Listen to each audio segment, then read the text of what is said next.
on you people in Florida. How dare you try to whitewash slavery? He felt, and a lot of people around this country are starting to feel, that we can't teach the correct history of this country because it makes white kids uncomfortable. Fuck them kids. It is the case that Africans proved resourceful, resilient, and adaptive, and were able to develop skills and aptitudes which served to their benefit, both while enslaved and after enslavement. And I just have to ask the African Americans watching right now, what's it like to be lied to? What's it like to be lied to by these buffoons on MSNBC who didn't read the curriculum or The View, have no idea what the story is, have no idea what's going on down in Florida, and they act upset, they act enraged on your behalf based on a lie?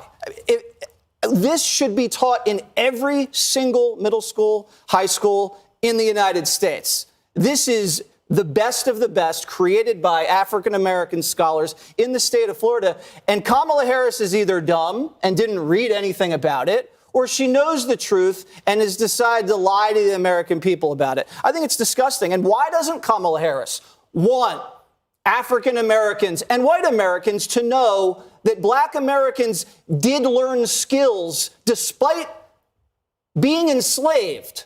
Why doesn't she want them to learn that?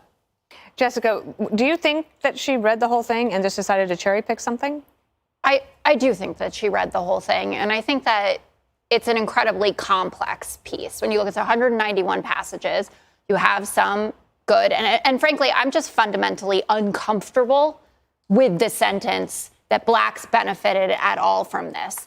And, it made me think, as someone, obviously I'm not black, but I'm Jewish. Would someone say about the Holocaust, for instance, that there were some benefits for Jews, right? While they were hanging out in concentration camps, you learned a strong work ethic, right? Maybe you learned a new skill. Did you ever read Man's Search for Meaning?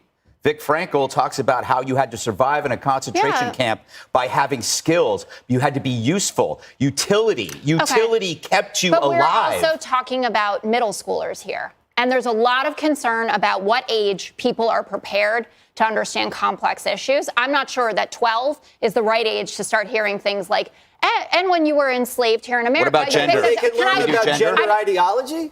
Just let me finish. And we also know that the type of people who are in charge of this overhaul, maybe not Dr. Allen, who you're going to have on tonight, or someone like Kim Daniels, who's on tape saying, I thank God for slavery, because without it, I would be in Africa worshiping a tree. And you can talk about the Holocaust, but the Jews own everything. I thank God for slavery. I thank God for the crack house. If it wasn't for the crack house, come on somebody, God wouldn't have never been able to use me how he can use me now. And if it wasn't for slavery, I might be somewhere in Africa worshiping a tree. She's also an anti-Semite. She threw in that Jews own everything, which is a classic trope.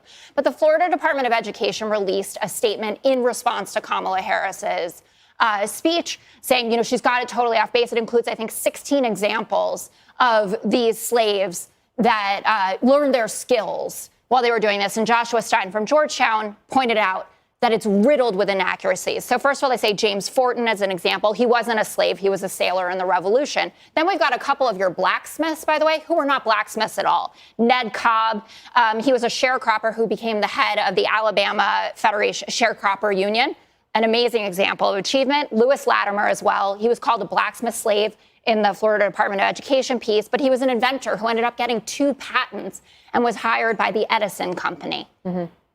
It felt to me like so when I ask him tonight, ask him exactly that. We'll find out exactly I'll send you the article. What the truth is. We will. It just felt that they were trying really hard to de-emphasize that the American experience with slavery was so bad. They talk about how much worse it was in other places. It was really bad here. It's like akin to when people say, like Sally Hemings was Thomas Jefferson's girlfriend. You think it's bad to bring up the fact that slavery exists right now? No, I'm not. Because that would actually make us look good, too. You see my point?